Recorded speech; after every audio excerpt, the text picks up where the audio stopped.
Okay, now if you look at page 2B, we're just going to go over a few of these examples. So like I said before, here they want you to graph the parent function and then y equals the square root of x plus 2.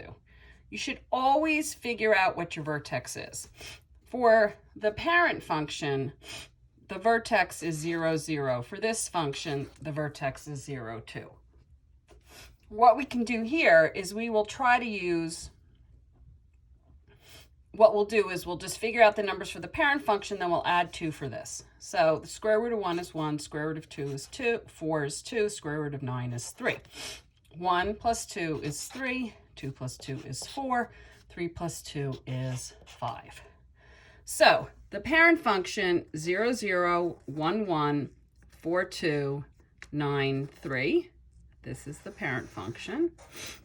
And square root of x plus 2, we're 0, 2, 1, 3, 4, 2, 4, 4, and 9, 5. So not surprisingly, this is a translation up 2. Okay, now the domain of the second function, instead of being 0, 0, meaning x is greater than 0, y is greater than 0, the domain is x is greater than 0, the range is y is greater than 2.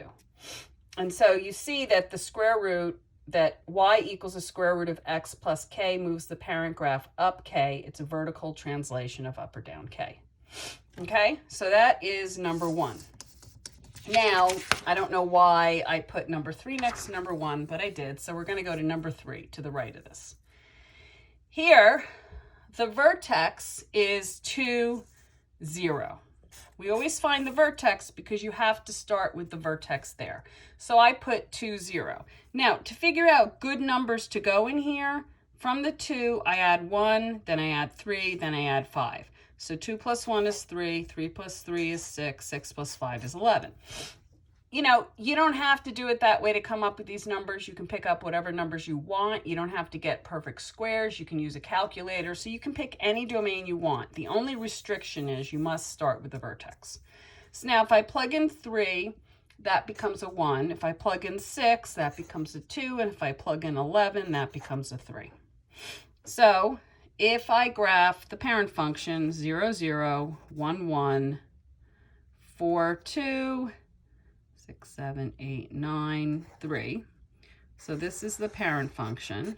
And now if I graph this function, it's 2, 0, 3, 1, 6, 2, and 11, 3. So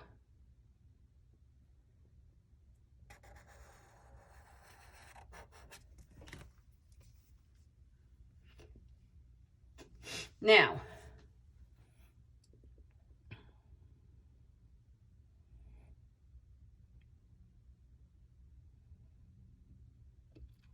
this is supposed to be a shift 2 to the right. It doesn't look exactly like a total shift, but it is 2 to the right.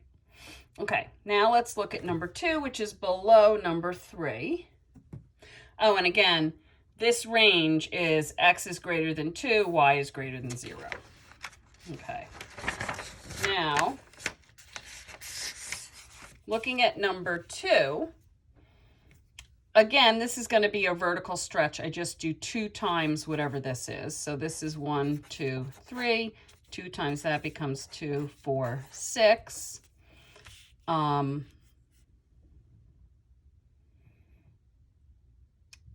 If I go to graph this, let me get another piece of paper.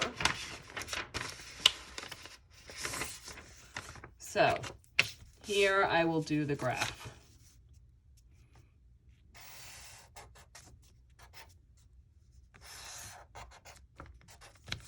So we do 0, 0, 1, 2,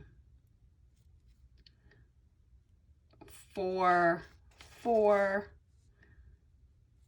5, 6, 7, 8, 9, 6. So see, this is a stretch. This is a stretch. Now, let's do the shortcut method. Shortcut method says start at the vertex. A is 2, so I go up 2 over 1, up 2 over, ooh, I counted wrong. See, that's 1, 2, 3, 4. So that was wrong. Up 2 over 3, 5, 6, 7, 8, 9, and then up 2 over 5. So I actually did better with the shortcut method. So it's up 2 over 1, up 2 over 3, up 2 over 5. Okay? Now for this last one, the vertex for this last one is -4, -1. So I start with -4, -1. If I plug in -4 here, I get -1. This is why. If I add 1 to -4, I get -3. If I plug in -3, that becomes 2 minus 1 is 1. If I add 3 to -3, I get 0. That becomes 2 times 2 is 4 minus 1 is 3. That's 5 plus 4 is 9. 2 times 3 is 6. Minus 1 is 5. So that would be 5, 5. Okay? So again, you always start with the vertex. Do you have to add 1, add 3, add 5? You don't have to, but by doing that, you'll always end up with perfect squares. Can you add whatever numbers you want and use a calculator? Yes, you may. Now, if we plug in these numbers, we'll get the graph. We're going to graph it here. But I'm going to try to graph it using the shortcut method. Shortcut method says go to -4, -1. So that's right there. Now, this is 2. So I go up 2 over 1, up 2 over 3, up 2, and I'm off the graph. So it's going to look like that. And let's just compare our numbers. See, that is 0, 3, and that is -3, 1. So the shortcut method also goes along with our chart method. Now, this domain is x is greater than -4, x is greater than -4, and the range is y is greater than -1. Okay, so now what you're going to do is you're going to turn to page 3. You're going to read 3 and 4, and then you're going to complete page 5 and 6, and the answers are on 7. And that's it for graphing square root functions.